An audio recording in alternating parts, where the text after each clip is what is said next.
안녕하십니까. 이론 플러스 마스터 해피트리 그룹의 박우성입니다. 오늘은요, 생식 얘기, 영양 얘기를 살짝 밀어두고 운동에 대한 이야기를 해보려고 합니다. 저는 이제 운동을 꾸준하게 한 지는, 좀 꽤 됐죠. 네, 에어로빅으로 세종시 대표 선수로 출전한 바도 있고요. 지금은 이제 와이프를 따라서 본격적으로 피트니스도 하고, 또 구기 종목도 하고, 다양한 운동을 실천하고 있습니다.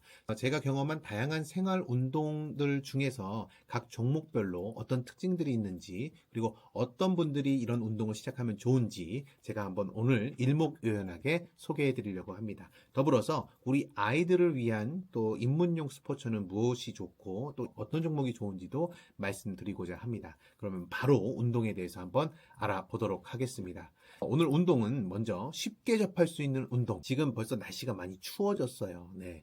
겨울에도 꾸준하게 할 수 있는 실내 운동, 따뜻하게 할 수 있는 운동 위주로 알아볼 거고요. 그리고 각 종목의 특징, 나에게 맞는 운동은 어떤 건지 오늘 제가 쭉 푸는 각 종목마다 푸는 썰을 들어보시면서 이거다 하는 거 꼭 한번 정해 보셨으면 좋겠습니다. 겨울을 제대로 잘 보내야 내년도 건강하게 나의 체력을 제대로 굳건하게 세울 수가 있습니다. 야구 선수들 겨울철 전지훈련 제일 중요합니다. 겨울을 잘 준비해야 내년 시즌에 잘 성공할 수가 있는 거거든요. 여러분들, 우리 일반인도 마찬가지입니다. 여름 오고 나서, 이 벌써 이제 옷 가벼워지고 나서, 이제 좀 살 좀 빼고 운동 좀 해야 되겠다라고 하면 늦는 거죠. 겨울을 잘 보내셔야 됩니다. 자, 그래서 움츠러들지 말고 또 야외에서 추운 바람 안 맞고 할 수 있는 운동들, 각 운동의 특징과 또 운동 전후로 어떻게 영양을 섭취하고 관리해야 되는지까지 알아보도록 하겠습니다. 자, 그러면 먼저 우리가 아주 쉽게 접할 수 있는 운동 첫 번째는 필라테스입니다. 필라테스는 보이지 않는 속근을 단련하고 몸의 밸런스를 찾는데 또 재활에 특화되어 있는 운동입니다. 그렇기 때문에 기구 필라테스를 하셔도 좋고 매트 필라테스도 좋습니다. 와이프를 통해서 경험한 바로는 이 필라테스는 여성분들뿐만 아니라 남자들에게도 대단히 좋다. 어떤 면에서는 오히려 남자에게 더 큰 도움이 될 수 있는 운동이 바로 필라테스입니다. 왜냐하면 남자들 아무래도 오래 앉아있기도 하거니와 몸이 많이 굳어 있죠. 그런 부분들을 아주 균형 있게 또 유연하게 만들어줄 수 있는 운동이 필라테스입니다. 이 필라테스와 개인 PT, 피트니스를 비교를 하면 이 둘은 서로 상호 보완이 되는 그리고 서로가 서로에게 간섭되지 않는 운동이라고 볼 수가 있어요. 필라테스를 경험해 보지 않으셨다면 꼭 경험해 보는 거 추천을 드리고요. 요즘 필라테스하고 요가는 또 서로 많이 좀 겹쳐 있습니다. 특히나 매트 필라 같은 경우에는 똑같이 요가도 매트 위에서 수행을 하는 동작이 많다 보니까 이 두 가지 또 강사분이 요가도 하시고 필라테스 같이 하시는 분들도 많이 있더라고요. 이 요가는 어떻게 다르냐? 요가는 좀 더 나의 몸을 이해하는 여정, 이 메디테이션, 명상을 하는 부분들이 또 같이 접목이 되어 있죠. 이 종교에서부터 파생된 거기 때문에 더더욱 그렇습니다. 내 몸을 이해하고 내 몸을 인식하고 각 부위마다 인식의 폭을 넓히는 점에서 요가의 깊이가 또 있습니다. 단 너무 고난이도 동작을 수행하다가 좀 부상을 당하는 경우가 생기기도 하거든요. 다치지 않는 게 제일 중요합니다. 그런 점에서 주의하면서 활용하시면 이 정서적인 건강까지 함께 케어할 수 있는 것이 또 요가의 특징이라고 볼 수가 있습니다. 요즘엔 키즈 요가도 하고 있더라고요. 아이들한테도 좀 더 아이들이 차분해지고 신중해지고 또 ADHD, 요즘에 아이들이 이제 주의력 결핍 장애도 많이 겪는데 그런 부분에서도 요가가 도움이 된다고 합니다. 이번엔 다이어트 댄스입니다. 다이어트 댄스 하면은 워낙에 다양하죠. 그리고 뭐 트로트풍으로도 하기도 하고 케이팝 댄스 아니면 팝송을 틀면서 하기도 합니다. 보통은 에어로빅에서 파생된 변형된 운동이다라고 이해하시면 될 것 같아요. 그래서 저도 에어로빅도 배웠었고 이 다이어트 댄스 또 줌바도 에어로빅에서 파생된 운동이에요. 그러면 다이어트 댄스하고 줌바하고 차이점은 또 뭔가 싶으실 거예요. 물론 강사분들의 스타일에 따라서 개성에 따라서 천차만별입니다. 그런데 전체적으로 평균적으로 놓고 보면 줌바는 좀 여성적인 동작, 살랑살랑하는 동작이 많은 것이 줌바고요. 다이어트 댄스는 좀 더 땀을 쫙 빼는 좀 더 격렬하게 운동을 하는 것이 다이어트 댄스 쪽입니다. 그래서 유산소 효과로 보면 다이어트 댄스가 좀 더 있지 않을까라고 하긴 하는데, 그건 또 강사님들마다 다르고, 또 나는 좀 너무 격렬한 것보다는 조금 좀 여성적인 동작으로 또 쉽게 따라할 수 있는 동작이면 좋겠다라고 하면 줌바를 선택하는 것도 좋을 거라고 봅니다. 그런데 줌바가 됐던 다이어트 댄스가 됐던 또 에어로빅이 됐던 이런 종목들이 갖고 있는 가장 중요한 장점은 뭐다? 흥이 모든 것을 정리한다. 신나고 흥이 나면 꾸준하게 운동하는데 가장 좋습니다. 요즘에 최근에 이제 좀 MZ들, 젊은 세대들도 최대한 돈도 줄이고 소비도 줄이고 이러면서 달리기로 운동을 대체하는 것들도 많이 선풍적으로 인기를 끌고 있잖아요. 근데 달리다 보면 어떻게 달려야 돼요?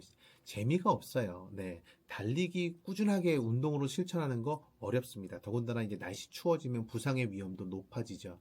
그런 부분에서 달리기의 지루함을 상쇄하기 위해서 여럿이서 러닝 크루 만들어서 달리는데 그런 집단 행동들이 또 문제가 되기도 했었죠. 러너 하이 이래서 막 즐거움 느낄 수 있어요. 네, 그거는 이제 어느 정도 수준 이상으로 상급자들이 됐을 때 느끼는 거라서 일반인들이 처음 운동 시작하면서 러너 하이를 느끼기는 어렵습니다. 자, 그 점에 있어서도 꾸준하게 유산소를 하는데 가장 좋은 거, 네, 제일 좋은 거 역시 흥이 나고 신나고 또 음악에 맞춰서 나의 몸을 쓰는 것이 댄스가 줄 수 있는 쾌감이 있다. 그 점을 꼭 말씀을 드리고 싶습니다. 그래서 저는 제가 처음 꾸준하게 운동을 시작하는 할 수 있었던 것도 이런 신나고 재밌었기 때문에, 그리고 함께 하면서 느끼는 카타르시스가 분명히 있거든요.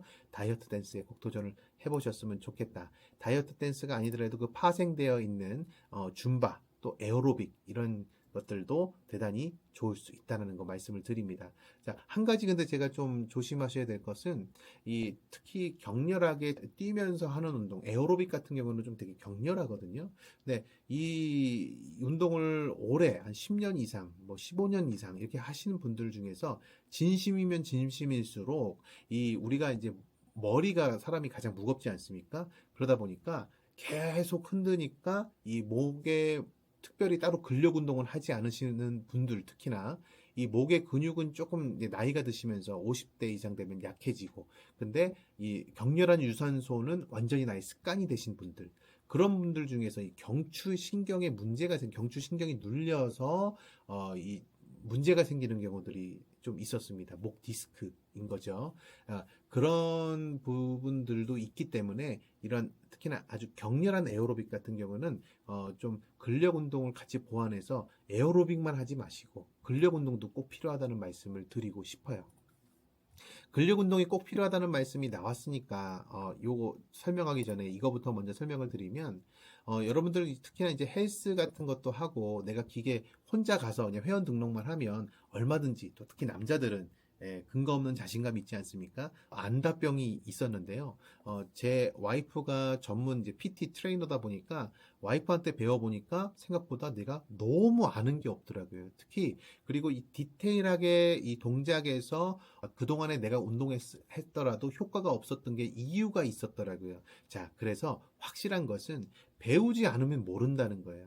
배우지 않았거든요. 지금까지 배운 적이 없어요. 학교에서도 제대로 피트니스를 배워본 적이 있습니까? 뭐 헬스하는 거를 배운 적이 있습니까? 그냥 공 던져주고 야 놀아라 하는 게 체육 시간이었잖아요.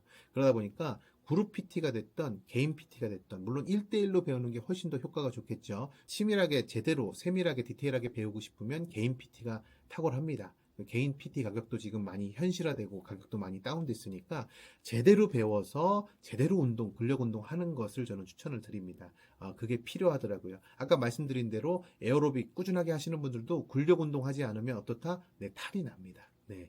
근육 운동, 근력 운동은 반드시 필수적으로 같이 수행을 해주시는 것이 필요하다는 말씀을 드립니다.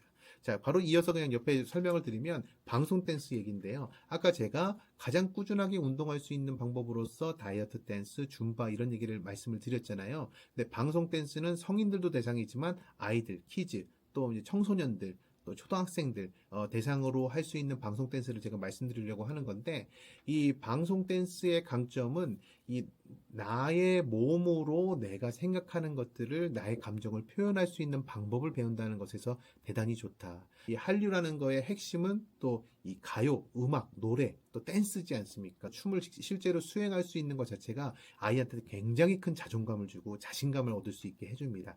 나를 가장 강렬하고 인상적으로 표현할 수 있는 것은 결국에는 춤이거든요. 그래서 예전처럼 공부 안 하는 애들 끼리끼리 다니면서 뭐 가수나 흉내 내고 그런 수준이 아니라, 이제 제대로 된 댄스를 배우는 것은 아이들의 성장기에 있어서도 굉장히 좋은 도움이 된다. 이 방송 댄스를 제대로 배운 아이들은 학부모님들이 우리 아이가 이렇게 달라졌다고 놀라는 경우들이 굉장히 많더라고요. 그래서 추천을 드리고요. 이제 키즈 발레는 그거보다 조금 더 아이 연령대가 낮죠. 이 아이들의 자세 교정, 균형 감각을 배워두는 것이 이 아이의 평생의 자세를 또 좌우할 수 있기 때문에, 또 음악에 맞춰서 내가 키즈 발레는 클래식한 음악을 통해서 또 그런 퍼포먼스들을 수행하는 것들이 아이들한테 굉장히 좋은 경험이 될 수가 있죠. 마지막으로 배드민턴과 탁구, 골프, 테니스 이 말씀을 드리기 전에 일단 이 기계체조 말씀을 먼저 드릴게요. 왜냐하면 제가 방금 퀴즈 발레 말씀을 드렸기 때문에, 저는 가장 좋은 입문용 스포츠로는 저는 기계체조, 짐내스틱을 강추합니다. 보통 그런데 선입견을 갖고 계세요. 기계체조 시키면 애들 키 작지 않나요? 키가 안 자라는 거 아닌가요? 올림픽에 나온 기계체조 선수들이 보통 작기 때문에. 왜 그럴까요? 네, 작은 선수들이 엘리트 선수가 될 수 있기 때문에 그런 거지, 기계체조를 한다고 키가 안 크는 건 전혀 아닙니다. 전혀 아니고, 제가 제 아들도 기계체조를 어렸을 때 지금 거의 1년 반 넘게 2년 가까이 시키고 있는데, 이유가 있어요. 제 와이프가 힙합, 방송 댄스 이런 것들을 학교에서 가르치는데, 아이들 중에서 정말 몸을 자신 있게 쓰고 몸 쓰는 것 자체가 다른 애들이 있더라는 거예요. 근데 그 아이들의 특징이 뭔지 아십니까? 그 아이들의 공통점. 미국에서 어린 시절을 보낸 아이들인 거예요. 그럼 뭐야? 미국에서 먹고 햄버거 많이 먹으면 몸을 잘 쓰나? 그게 아니고, 미국에서는 아이들의 5세, 4세, 뭐 그때부터 입문용 스포츠로 무조건 경험케 하는 것이 바로 짐내스틱, 기계체조입니다. 기계체조는 모든 신체 활동의 가장 기초예요, 기초. 예, 그래서 균형 감각, 또 아크로바틱한 동작, 옆구르기, 앞구르기, 뒷구르기 하면서 몸을 균형 있게 감각을 발달시킬 수 있는 가장 좋은 기초 운동이 기계체조더라. 네. 근데 다만 아쉬운 것은 기계체조를 제대로 가르쳐 주는 곳이 전국에 그렇게 많지는 않습니다. 그런데 찾아보면 있거든요. 네. 다행히 세종에도 그런 곳이 있어서 저는 기계체조를 경험케 했고, 그걸 바탕으로 해서 다른 운동을 시작할 수 있는 그런 또 기초 체력을 또 길러줄 수 있기 때문에 기계체조를 말씀드리고 싶고, 그리고 우리가 일반적으로 생활체육으로 가장 많이 하는 종목들이 배드민턴, 탁구, 또 테니스지 않습니까? 또 골프도 많이 치시잖아요. 이 모든 운동들 다 좋습니다. 다 좋은데, 이거는 한쪽으로만 하는 운동일 수밖에 없어요. 한쪽으로만 하는 동작이 계속 반복이 됩니다. 이런 운동으로 내가 꾸준하게 재밌게 즐겁게 할 수 있는 종목으로 삼으시는 거는 너무 좋지만, 이런 운동을 하시더라도 밸런스를 맞춰줄 수 있는 운동을 반드시 하시는 것을 추천드린다. 내가 이 운동을 하고 와서 오른팔만 많이 썼으면 왼팔을 밴드 운동이라도 해서 균형을 맞춰주는 것이 필요하다. 네, 물론 안 하는 것보다 하는 것이 훨씬 좋습니다. 그리고 호주에서 발표된 논문에 따르면 한쪽 팔만 운동을 많이 시켰어도 아예 안 한 것보다는 반대쪽 팔도 근육 발달에 긍정적인 영향을 주더라라고 하는 그런 논문도 있기는 합니다. 그렇지만 가장 이상적인 운동은 좌우 밸런스를 맞춰서 적절한 밸런스를 찾아가는 운동이 제일 좋다. 그래서 그게 PT가 됐던 아니면 나 혼자 하는 맨손 운동이 됐던 밸런스를 찾는 운동을 해주시면 좋겠다는 말씀까지 드려봅니다. 자, 마지막으로 영양에 대한 얘기인데요. 모든 운동, 지금까지 소개해드린 그 어떤 운동을 하시든 간에 운동하시기 1시간 전에는 복합 탄수화물을 꼭 섭취하셔라. 빈속으로 운동을 하면 가장 비싸게 내 몸 갉아먹으면서 하는 운동입니다. 무슨 말이냐면요, 공복 운동을 하시게 되면 혈당 수치가 확 치솟게 됩니다. 왜 치솟냐? 내 근육을 녹여서 에너지를 쓰는 거예요. 나이가 들면 들수록 근육이 제일 중요한 자산인데 내 근육 녹여서 운동 실천한다면 너무 억울하지 않습니까? 그래서 여러분들 공복 운동 좋지 않습니다. 공복 운동 하지 마시고 복합 탄수화물로 단순 당으로 섭취하지 마시고 기왕이면 생식으로 탄수화물 섭취하시고 그리고 운동하시고 난 다음에는 좋은 양질의 프로틴을 드시는 것을 추천드립니다. 일반인들 적당하게 몸 예쁘게 키우실 분들 일반식으로도 충분하고요. 그 중에서 가장 좋은 식사로는 운동하기 전에 생식 섭취하고 단백질은 몸에 저장이 되지가 않아요. 탄수화물은 저장이 됩니다. 우리 살로. 근데 단백질은 저장되지 않고 다 일일이 걸러내고 간에서 해독해서 오줌으로 내보내야 됩니다. 그러니까 단백질 과도하게 먹어봤자 통풍 오고 좋지 않습니다. 그래서 적정한 양, 기왕이면 식물성 깨끗한 단백질로 드시는 거 권해드리면서 오늘 운동에 대한 이야기 해봤는데요. 겨울철에 제대로 또 꾸준하게 운동하는 습관 길러 놓으셔서 내년 봄이 되고 또 여름이 됐을 때 멋진 몸, 뭐야? 훨씬 젊어졌어. 왜 이렇게 건강해졌어? 라고 하는 이야기 들을 수 있는 여러분들 되시길 바라면서 저는 다음 시간에 또 찾아뵙도록 하겠습니다. 감사합니다.